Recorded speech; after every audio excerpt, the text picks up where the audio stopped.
ছাত্ৰ ছাত্ৰীসকল আজি আমি অনুশীলনী 5.2 4 নম্বৰ অংকটো কৰিবলৈ ওলাইছো।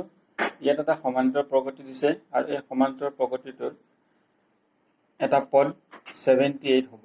এতিয়া কোনটো পদ 78 হ'ব, কিমান সংখ্যক পদ 78 হ'ব সেইটো উলিয়াব লাগিব।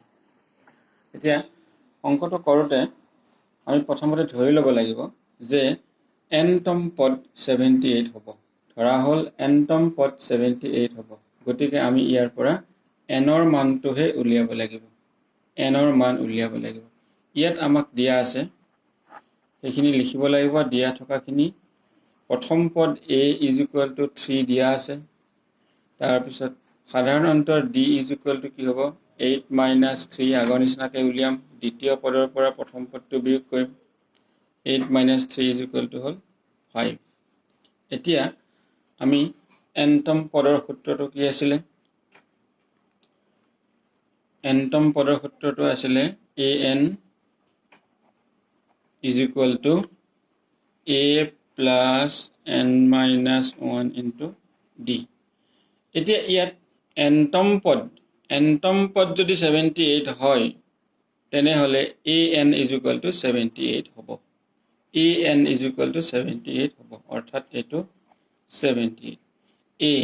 a মানে 3 + n - 1 × d, d মানে 5। তাৰপিছত এইখিনি আমি কেলকুলেশ্যন কৰিম। 78 তিনিটো এইফালে লৈ আহিম, -3 হ'ব। 5ৰে পূৰণ কৰিম, 5n - 5। এইটো বিয়োগ কৰি দিম, 75 হ'ব। আৰু 5টো ইয়ালৈকে লৈ আহিম, প্লাছ হ'ব, ইফালে থাকিব 5n। এইটো যোগ কৰি দিম, 80 হ'ব, = 5n। 5nটো ইয়ালৈকে লৈ আহিম, = 80। তাৰপিছত n = 80 / 5। এইটো আমি কটাকটি কৰিলে 16 হ'ব। nৰ মান হ'ব 16। এতিয়াকে n = 16, অৰ্থাৎ 16তম পদটো হ'ব 78।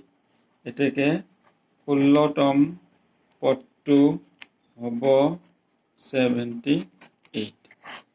এইটো এনসাৰ। ধন্যবাদ।